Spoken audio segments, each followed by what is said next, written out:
Alors la prochaine question, c'était par rapport à ton mental et comment tu te crées une discipline aussi de faire. Alors, bah voilà, au début, alors moi, hein, ce qu'il faut savoir, c'est que j'étais complexé. Ça a été le déclencheur, hein, on m'appelait le squelette, etc. J'étais complexé dans mon corps. Encore une fois, c'est soit on se plaint, soit on prend des actions.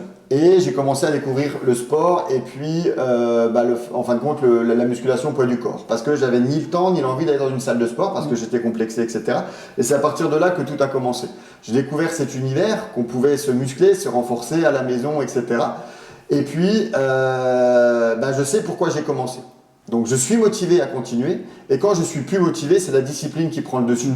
Je n'ai pas toujours envie de m'entraîner. Par contre, je sais pourquoi j'ai commencé et pourquoi je le fais. Et de là, clairement, ça joue directement sur le mental. C'est-à-dire que pour moi, tout est possible, tout est réalisable parce que le sport aide à ça.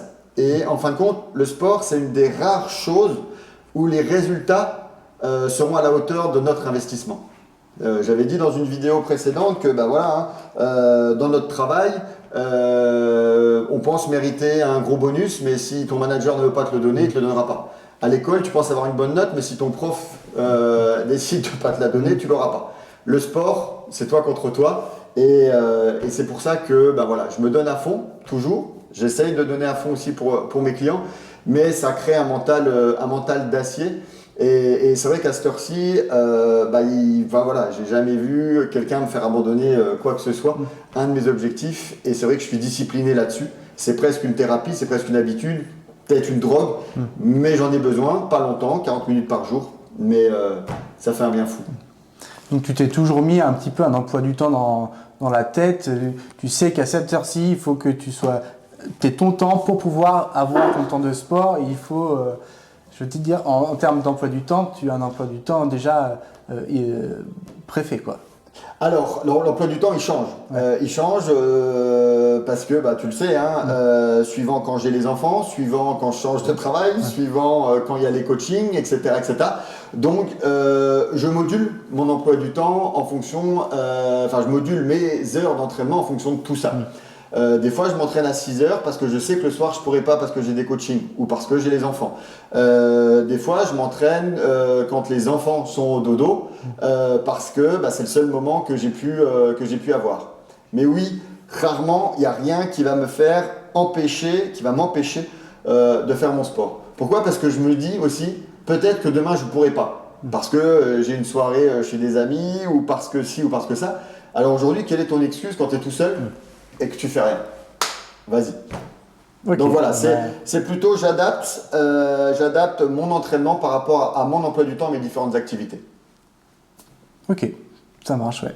Parce que je trouve ça un peu difficile au début, si tu n'as pas de discipline, de pouvoir faire ton sport de manière quotidienne, si tu veux. Pour moi, il me faut un emploi du temps et que je sais que ce jour-là, il faut que je fasse mon sport, etc., etc. Et je ne dois pas le louper parce que si je le loupe, je sens que la machine déraille et c'est foutu, tu vois. Oui, je vois. Alors, en fait, c'est souvent ce qui se dit, c'est-à-dire qu'il faut environ 21 jours consécutifs pour après que ça devienne une habitude. Donc, en fin de compte, tu vas essayer dans ta journée de te dire, OK, là, j'ai une demi-heure, et j'attaque. Parce que je ne fais pas 2 heures de sport. Je fais une demi-heure ou 40 minutes maximum par jour. Et ça, c'est dans mes priorités ou c'est dans mes besoins quotidiens. Donc, je vais les trouver. Tout le monde peut trouver 40 minutes.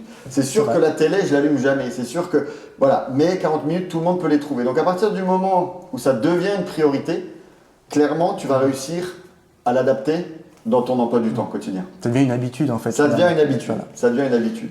Et en vacances, pareil. C'est-à-dire que quand le soir, mes enfants sont au lit, je vais essayer de m'entraîner quelque part. Parce que aussi, il y a toujours un moyen, dans la chambre, dans le salon, etc., de faire le nécessaire pour évacuer aussi la journée et puis pour me sentir bien, dans ma tête et dans mon corps. Sans matériel. Sans matériel, toujours sans matériel. Une autre question, c'était comment tu évaluais tes progrès ? Très bonne question. Alors, forcément, dans mes workouts, je vais au fur et à mesure augmenter les répétitions, etc., les exercices aussi.